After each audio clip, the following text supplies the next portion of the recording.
Hey there, Matthew Armstrong here. And I'm Victoria Whitehead, and welcome to day 81 of our 100-day juice feast. So we're definitely doing the countdown now. We're looking forward to starting eating again. And at the same time, we're feeling pretty happy that we've come this far, and we've really enjoyed it and had so many different experiences and emotional shifts that we've gone through. That it's been quite a process, quite a roller coaster ride, and I definitely would recommend to anybody, if you're considering it, that it's an amazing experience if you can make it through some of the lows and keep going. That it is a really amazing experience when you if you just keep going and you see the process through to the end. Yeah, and in that respect as well, it's always important to keep in mind, what's going on with yourself when you do experience the highs and the lows and this, that, and the other, and the brain trying to maybe rationalize things, because when you understand that, then it makes it easier. When you understand that, okay, these are detox symptoms, maybe even not physical, maybe they're emotional. Maybe you're feeling sadness or anger or guilt or depression or something. Everything has to come out, and it has to be processed, and it gets processed through the conscious mind. Whatever's being pushed back to the unconscious, but that's inside the body somewhere. Any event that's happened when you're a child or something, some emotional trauma, that is actually stored in your body somewhere as a dense manifestation, like a dense emotion. It might be in a muscle, it might be in a joint. If you have any discomfort anywhere, any blockages, that's what it is, So when that gets detoxified out of the body, that has to be processed, like physically it has to be processed. So that's when we feel the symptoms of any sort of pain or discomfort or sickness, nausea, cold, flu-like symptoms, things like that, headache. And also it gets processed in our conscious mind as well. So it comes up and suddenly we feel this negative emotion, and we don't know why. We don't know why we're feeling it. And it's something that is coming up, because it has to come up when you cleanse like this. Things get cleansed out. You're bringing so much goodness into your system, so much light energy, that the darkness has to be shifted out. And the thing is, it has to go through. It doesn't just disappear somewhere. Off in the shadows. It actually gets brought to the light, and gets brought to the light of your conscious mind. And you feel it there and then. And I think the emotion that I felt most so far through the juice feast, the negative emotion I felt most is the emotion of sadness. And I got quite a lot of that. And I suppose, like, looking back at it, it's maybe the main thing that I would have experienced as a child coming up as different elements of sadness. For myself, and different things happening in family life. And also just things I saw in the world. I remember even as a child, back in the 80s, I remember seeing what was going on in Africa.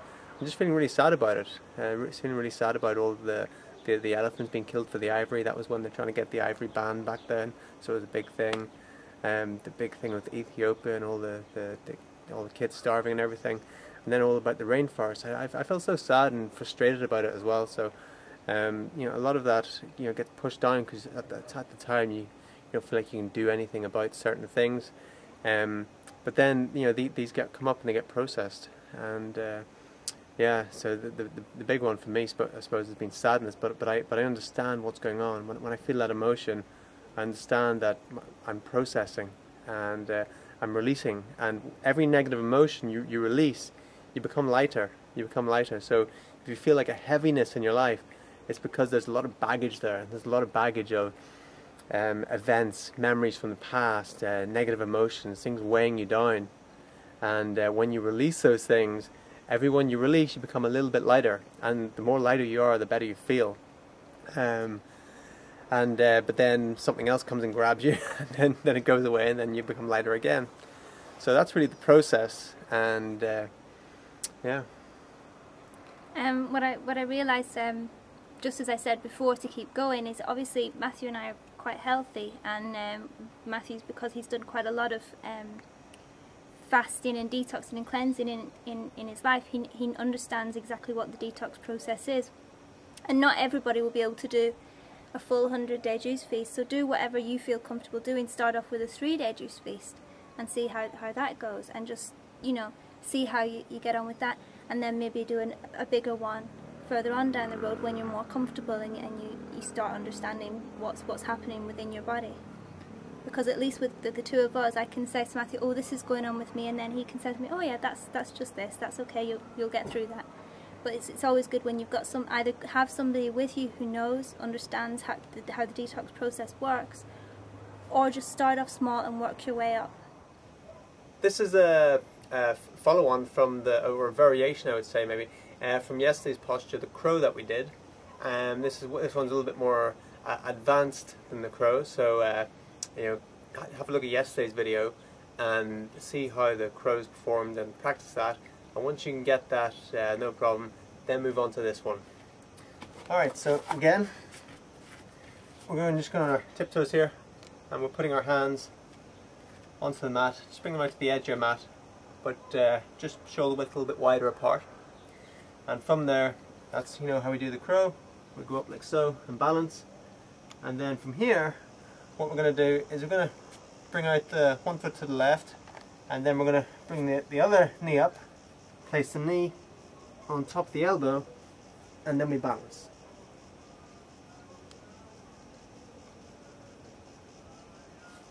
And from there we can straighten the legs.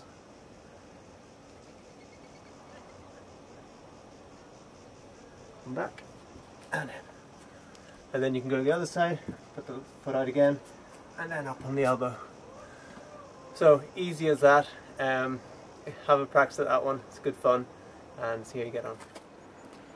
So I got weighed this morning and I was 55 kilos, which is not much of a drop from the previous week, but because we're getting towards the end of our juice feast and I've already pretty much lost quite a bit of weight, I wasn't really expecting 30 pounds. Yeah, expecting so much towards the end, but it was still a little bit, and it was yeah, all good. Yeah.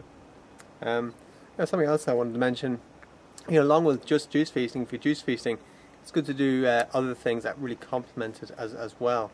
So along with the juice feasting, to really help the you know, the detox, the cleanse of not just body, of mind and spirit as well. All the practices I've been doing every day at the same time is every day I've been looking directly into the sun just after it rises, just before it sets, probably about 40 minutes in total a day, and plus that about an hour of yoga a day, about 15 minutes of breathing exercises, and also been doing 30 minutes of tapping, going through different setup phrases and tapping on different things in my life.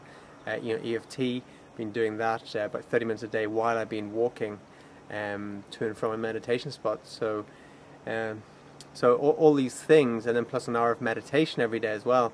So all these things really contribute and help the process of the juice feast, and so you do you know, it really speeds up the transformation. It can make it more intense at the same time, because it's like putting it on, you know, really putting it into a high gear.